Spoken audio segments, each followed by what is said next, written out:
안녕하십니까. 관리번호 5번입니다. 잠시만요.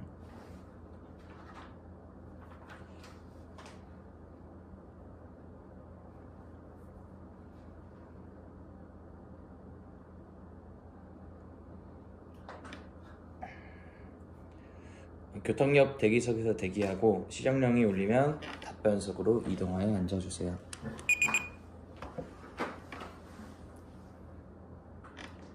띵동. 답변석 여기입니다.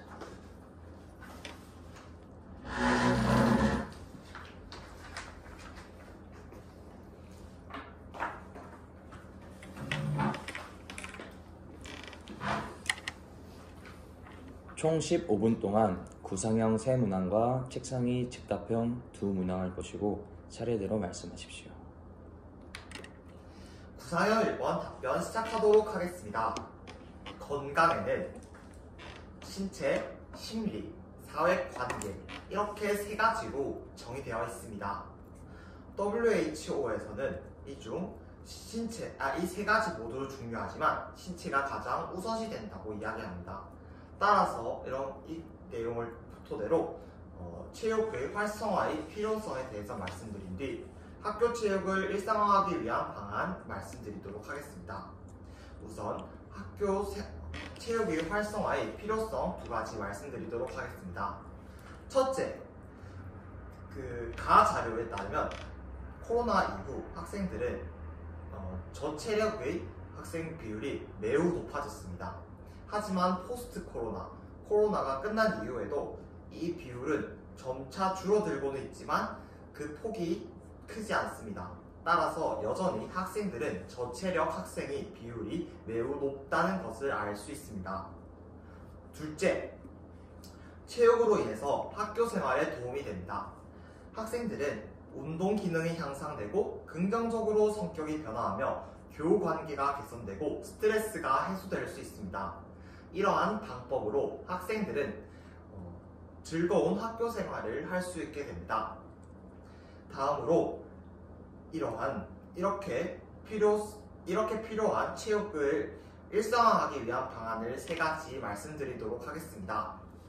첫째, 아침 학교 운동장 뛰기 활동을 하는 것입니다. 국가에서는 7-5-30, 즉 일주일에 5번 30분 이상씩 운동하라는 말이 있습니다. 이를 위해서는 아침에 간단하게 뛰어다니면서 학생들에게 체력을 향상시키고 학생들이 운동을 할 수 있는 기회를 제공하도록 하겠습니다. 둘째, 온가족 운동회를 하도록 하겠습니다. 온가족 운동회를 통해서 학생들은 가정과 연계함으로써 온 가족이 함께하는, 즉 가정과 연계된 학습이 가능합니다. 이를 통해 학생들은 체육을 조금 더 열심히 참여할 수 있게 될 것이며 학교 체육을 일상화할 수 있게 될 것입니다. 셋째, 체력 일기 쓰기를 하도록 하겠습니다. 학생들에게 실제로 체력 일기를 쓰게 함으로써 학생들의 성취감을 기록하게 되고 학생들이 성취했던 내용을 기록하게 되고 학생들은 이로 인해 성취감이 증진될 것입니다. 이런 세 가지 방안으로서 학생들은 학교 체육을 일상화할 수 있으며 학생들의 체력은 길러질 것입니다. 이상입니다. 다음으로 구상형 2번 답변 시작하도록 하겠습니다. 다문화 학생들이 증가함에 따라서 다양한 문제점이 발생하고 있습니다. 위 자료를 통해서 알 수 있는 것은 바로 위 자료를 통해서 다문화 학급의 교실 내실화를 위해 해결하기 위한 과제는 바로 다문화 학생으로 인한 수리력, 기초학력 미달을 해결하는 것입니다. 따라서 이 과제를 해결하기 위한 방안 세 가지 말씀드리도록 하겠습니다. 첫째, 진단의 측면입니다. 학생들을 수시로 관찰평가함으로써 학생들이 부족한 점을 알 수 있습니다. 또한 하이러닝을 통해서 학생들이 했던 내용을 수학 포트폴리오를 만들므로써 이 과정을 중심으로 평가하고 학생들이 부족한 점을 진단할 수 있습니다. 둘째, 교정적 측면입니다. 학생들은 서로 문화적 차이로 인해 갈등이 생겨서 협력하며 문제를 해결하기 어려운 모습을 보입니다. 따라서 학급 인성 브랜드를 존중과 이해와 관련해서 만들고 규칙을 학생들이 직접 만들도록 하겠습니다. 이를 통해 학생들은 이해와 존중을 기를 수 있게 될 것이며 서로 협력하며 문제를 해결할 수 있게 될 것입니다. 이에 학생들은 수리력을 기를 수 있게 될 것입니다. 또한 교구를 활용함으로써 언어의 장벽을 줄이고 수리 능력을 증진시킬 수 있습니다. 셋째, 예방적 측면에 대해서 말씀드리도록 하겠습니다. 가정에서는 가정통신문을 이해하지 못하고 회수할 때 제대로 전달하지 못하는 문제점이 발생합니다. 따라서 저는 전자가정통신문을 통해서 즉시 핸드폰이 해석을 할 수 있는 그런 기능으로서 전자가정통신문을 제공하도록 하겠습니다. 이를 통해 학부모는 교사와 신뢰관계를 구축할 수 있습니다. 따라서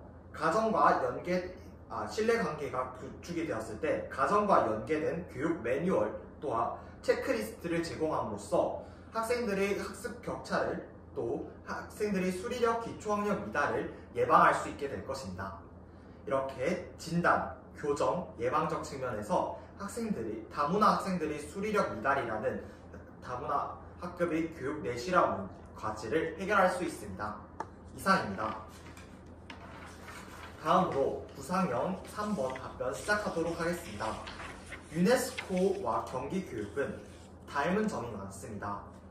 계속해야 할 점, 중단해야 할 점, 새로 만들어 가야 할 점,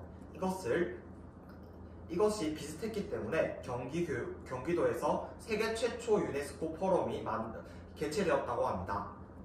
저는 이를 바탕으로 세 가지 문장을 해석하고 교사로서 실천할 수 있는 방안을 제시하도록 하겠습니다.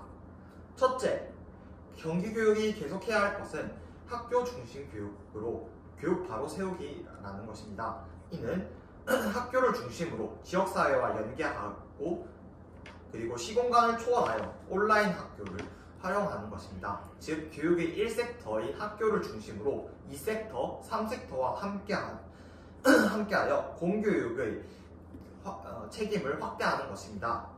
따라서 저는 이를 위한 실천 방안으로서 학교에서 지역의 휴먼 라이브러리를 활용하여 학생들에게 강연을 제공하고 하이러닝을 통해서 학생들에게 맞춤형 학습을 제공함으로써 학교라는 공간에서 학교를 중심으로 학생들에게 깊이 있는 수업이 가능하도록 하겠습니다. 둘째, 경기 미래 교육을 위해 중단해야 할 것은 변화하지 않은 교육이라고 합니다. 저는 변화를 위해서 교사는 자신의 말이 늘 옳지 않고 자신의 생각과 다른 의견을 흡수할 수 있는 능력이 필요하다고 생각합니다. 따라서 저는 방안으로서 학급 우체통을 설치하도록 하겠습니다. 이를 통해 학생들의 필요와 요구를 이해하고 교사가 자신의 수업의 틀에 사로잡히지 않고 학생들이 필요와 요구를 반영한 변화하는 교육을 만들도록 하겠습니다. 셋째, 경기 미래 교육이 새롭게 만들어야 할 것은 우리 모두 참여와 협력을 통한 공교육 확대라고 합니다. 저는 이것이 바로 자율의 기조와 관련이 있다고 생각합니다. 교육 공동체가 서로 참여하고 소통하고 협력함으로써 학생들에게 질 높은 공교육을 제공하는 것이라고 생각합니다. 따라서 이를 실천하기 위한 방안은 자기 장학과 동료 장학을 활용하는 것입니다. 학급 일지를 통해서 학생들에게 어떻게 가르쳤는지 한 번 더 생각을 해보고 수업 톡톡과 같은 동료 장학, 그리고 수업 나눔, 수업의 수업과 컨텐츠 라이브러리 등 다른 동료 교사들이 어떤 자료를 제공했는지 확인함으로써 서로 참여하고 협력하는 공교육을 만들도록 하겠습니다. 이상입니다. 다음으로 즉답형 1번과 관련하여 잠시 제 생각을 정리한 뒤 답변하도록 하겠습니다.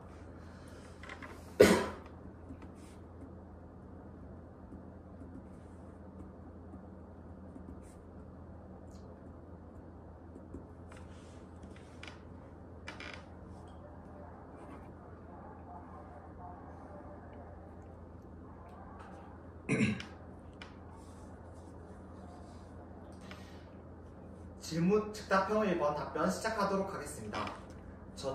저희 교직과는 실패해도 괜찮다. 하지만 실패를 그저 실패로 내버려둔다면 그것은 작은 성공이 되기 어렵다입니다. 학생들에게 페이커 선수는 외교부 기조연설에서 다음과 같은 말을 하였습니다. 자신이 이 자리에 오게 된 이유는 자신이 실패를 그저 실패라고 생각하지 않고 작은 성공이라고 생각하며 이를 토대로 한 단계 더 나아가기 위해서 노력했기 때문이라고 합니다. 저는 이 삶의 교훈을 학생들에게 반영하기 위해서 첫 번째, 틀려도 괜찮아 규칙을 만들도록 하겠습니다. 이를 통해서 학생들이 틀리는 것에 대한 두려움, 즉 실패에 대한 두려움으로 인해서 큰 성공으로 나아가지 못하는 것을 막도록 하겠습니다. 틀려도 괜찮아를 통해서 학생들이 자유롭게 자신의 의견을 표출함으로써 교사는 학생들의 수준을 정확하게 알 수도 있고 교사는 이에 맞는 자료를 제공함으로써 학생들은 더더욱 성장할 수 있게 될 것입니다. 둘째, 학급 인성 브랜드를 이와 관련된 것을 만들도록 하겠습니다. 학급 인성 브랜드를 실패에 대한 두려움과 관련하여 두려움을 이겨내는 것과 관련하여 만든다면 학생들은 이것을 늘 상기시킴으로써 학생들이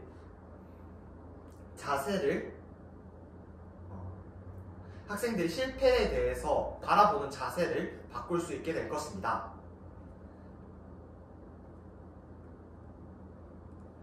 셋째, 제가 감명 깊게 봤던 이 페이커의 기조연설을 학생들에게 직접 보여주도록 하겠습니다. 학급 운영을 하기 전에 학생들은 이러한 인성 브랜드가 왜 필요한지에 대해서 궁금증을 가질 수 있게 될 것입니다. 따라서 이렇게 성공한 사람들은 어떻게 실패에 대해서 보았는지에 대한 그런 관점을 보여줌으로써 학생들이 조금 더 학생들의 통찰력을 넓혀보도록 하겠습니다. 이렇게 세 가지 방법으로써 학생들은 실패를 두려워하지 않고 성공을 위해서 나아갈 수 있게 될 것입니다. 이상입니다. 다음으로 즉답형 2번과 관련하여 잠시 제 생각을 정리한 뒤 답변 시작하도록 하겠습니다.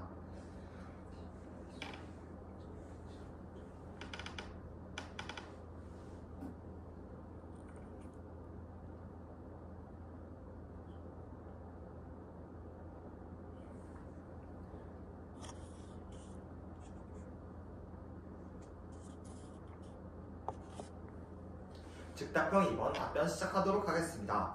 디지털 기술은 학교 현장에서 1인 1 스마트 기기가 보급되면서 학생들에게 매우 가까워졌습니다. 이에 따라 긍정적 영향과 부정적 영향이 있습니다. 긍정적 영향은 다음과 같습니다. 첫째, 학생들에게 폭넓은 시야를 제공할 수 있습니다. 학생들이 백과사전만 찾아보거나 교과서만 보는 것에서 넘어서 인터넷 기사, 지식백과 등 다양한 자료를 접하게 되면서 폭넓은 시야를 가질 수 있게 될 것입니다. 둘째, 학생들은 미술교과에서 5, 6학년에서는 표현을 실제와 같이 하지 못하여 두려움을 느껴서 오히려 표현을 하지 않는 학생들이 늘어난다고 합니다. 이를 AI를 활용해서 학생들이 그림을 그릴 수 있도록 도움을 주면 학생들은 자신이 표현을 하는 것에 두려움을 적게 할 것이고 이를 통해서 긍정적으로 미술 교과에 참여할 수 있게 될 것입니다. 다음은 부정적 영향에 대해서 말씀드리도록 하겠습니다. 첫째, 무분별하게 정보를 받아들일 수 있습니다. 학생들은 아직 비판적으로 사고할 수 있는 능력이 부족하기 때문에 무분별하게 모든 인터넷 자료들을 받아들일 수 있게 됩니다. 둘째, 학생들은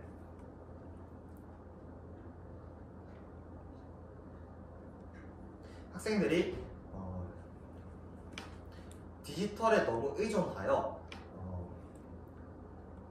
죄송합니다. 생각을 정리한 뒤 다시 답변하도록 하겠습니다.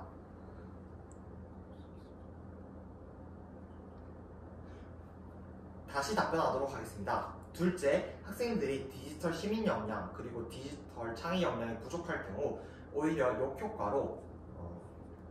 역효과를 낼 수 있습니다. 따라서 이를 효과적으로 사용할 수 있는 방안에 대해서 말씀드리도록 하겠습니다. 첫째, 디지털 시민 교육을 하도록 하겠습니다. 이를 학생들에게 아침마다 디지털 시민과 관련하여 다양한 기사를 제공함으로써 학생들이 디지털 시민으로서의 역량을 기를 수 있도록 하겠습니다. 둘째, 에듀테크를 평소에도 자주 활용하게 하도록 하겠습니다. 이를 통해 에듀테크를 활용함으로써 얻는 부득이함은 없게 될 것입니다. 이러한 방법으로 디지털 기술을 효과적으로 사용할 수 있게 될 것입니다. 이상입니다.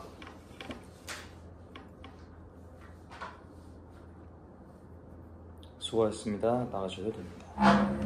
네, 감사합니다. 고생하셨습니다. 네, 바로 앉아주시고요.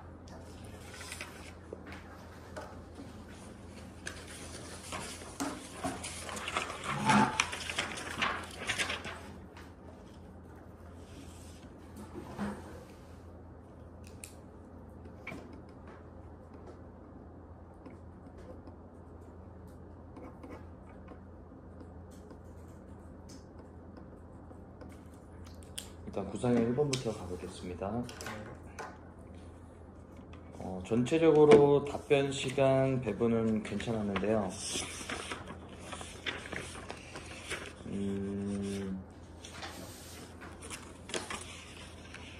즉답형은 아까 수업 나누면서도 말씀드렸다시피 구상 시간을 조금 더 가져가도 괜찮아요. 네, 지금 계속 같은 문제점이 보이는데 구상을 충분히 하지 않고 생각이 정돈되지 않은 상황에서 일단 먼저 얘기를 하다 보면은 답변의 논리성이 많이 떨어집니다. 구상 시간을 최대한 쓰세요. 1분 정도. 최대 1분. 그러니까 그전에는 맞춰야 되는데 굳이 막 30초, 20초 이렇게 쓰면은 사실 정리가 안 되거든요. 그 10초, 20초가 되게 길게 느껴질 수 있어도 침착하게 나의 논지를 다 정리를 하고 답변을 하시는 게 훨씬 더 도움이 될 것 같아요. 사실 제가 구상형 1, 2, 3을 7분 30초로 잡고 즉답형을 7분을 잡거든요. 네. 근데 오늘은 거의 한 6분 정도 남은 상태에서 네. 즉답형을 시작해가지고 네. 마음이 조금 급했던 것 같습니다. 근데 그렇게 즉답형을 길게 배분하는 이유가 있으세요? 제가 약간 보셨다시피 즉답형 할 때는 좀 구상을 하는데 시간을 좀 쓰거든요. 제가 원래는. 네. 그래서 그걸 생각했을 때 한 2분